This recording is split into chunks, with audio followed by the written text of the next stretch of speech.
Hey, what's up, Orange Shoe? Welcome back to part 2 of the TRX Training Tips series. Today we're going to be covering progressions and regressions of the elevated split squat.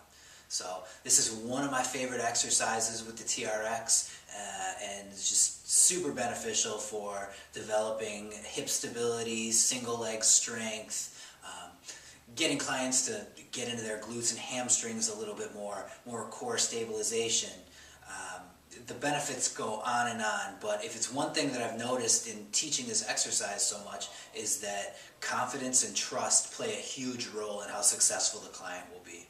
So we're going to break things down step by step, show you the basics from the ground up, and then show you how to make the exercise more difficult as your client progresses.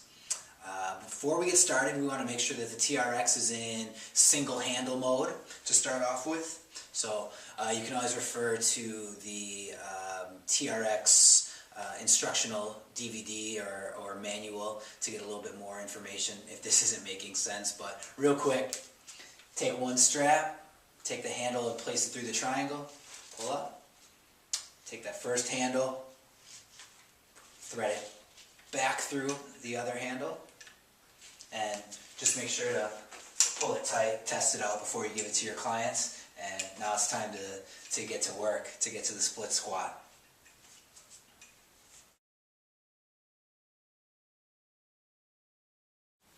Alright, the TRX is in single handle mode and we're ready to go. We're ready to start with the split squat series. So before we get into the suspended elevation, we want to just practice the split squat movement pattern first. TRX can be a helpful tool in that. Have the client grab the handle and pull into the TRX, keeping the lines taut. The leg on the same side reaches back and you set up for the split squat position. Then it's just all about teaching the client how to crease the hip here and pull themselves down into the ground. The TRX here is providing a little support for the upper body and just a little extra element of tension that'll help the client stabilize as they learn how to crease the hip, load their glute hamstring complex, and drive up out.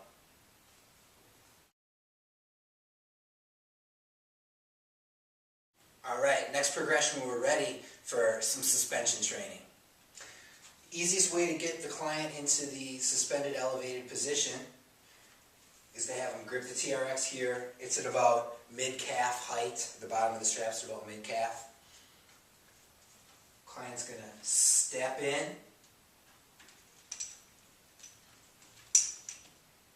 and then there they've got a little bit more control as they turn and get into position.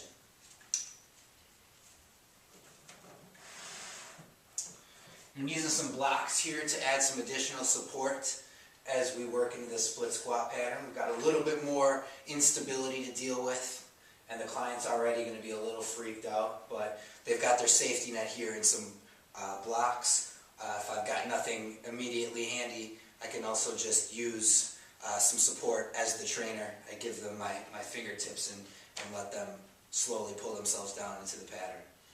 But it'll look just like this. Good posture, the hip creases, and the client comes down for the blocks.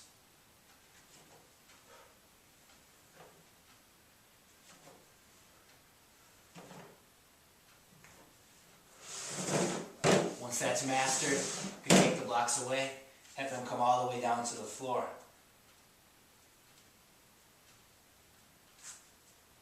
From here, they drive straight up. Come down to the ground, drive straight up.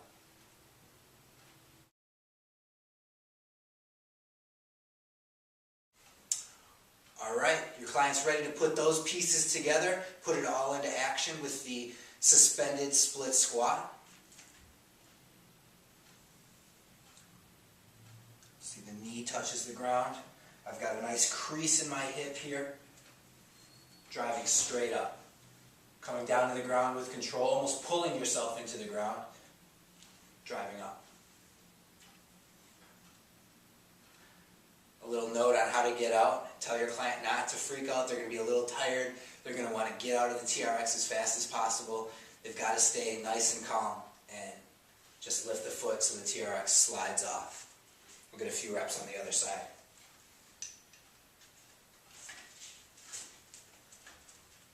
Crease the hip.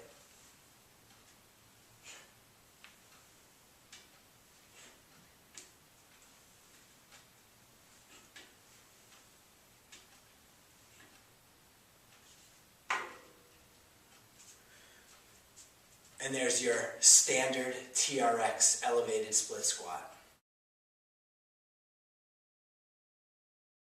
So you're rolling, your client's been from patterning all the way through the basic split squat pattern.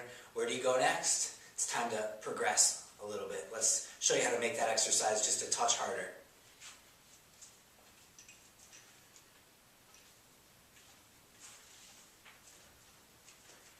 By coming down to the bottom, we change the lever length by placing the hands behind the head or up overhead and stand.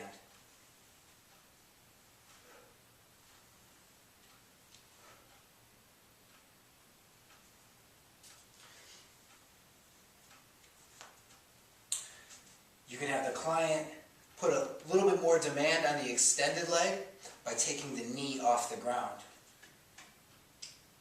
In this case, my left leg is pushing strong into the TRX cradle, giving me stability, but it's also much more of a demand here.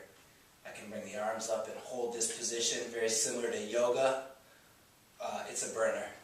I'm out. Last but not least, we can load a split squat. I would only recommend this when your client really has got this down. They really feel comfortable with it. I think the best way to load the split squat pattern is with a weighted vest. I don't have one handy here, so I'm just going to use a kettlebell.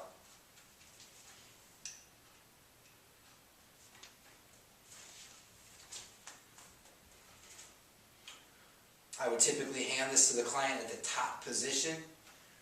Right now, I'm going to start from the bottom. I'm going to get safe here first, get nice and tall, get tight.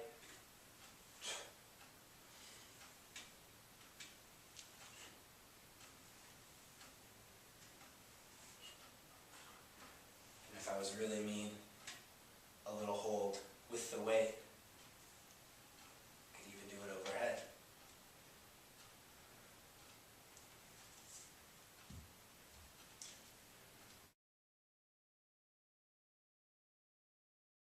Alright, so there you go. And a little bit more in-depth look at the TRX elevated or suspended split squat pattern.